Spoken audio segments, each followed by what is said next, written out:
Đây, Ngô Đình Diệm này, sinh năm 1901, mất một năm 1963, là tổng thống đầu tiên của Việt Nam Cộng Hòa. Tổng thống Mỹ Eisenhower tiếp Ngô Đình Diệm tại sân bay Washington Dulles ngày 8 tháng 5 năm 1957.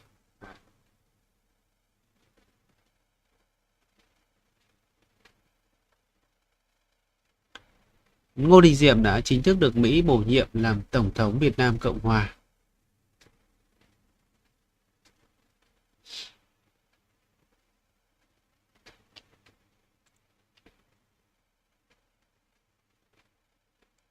Đây.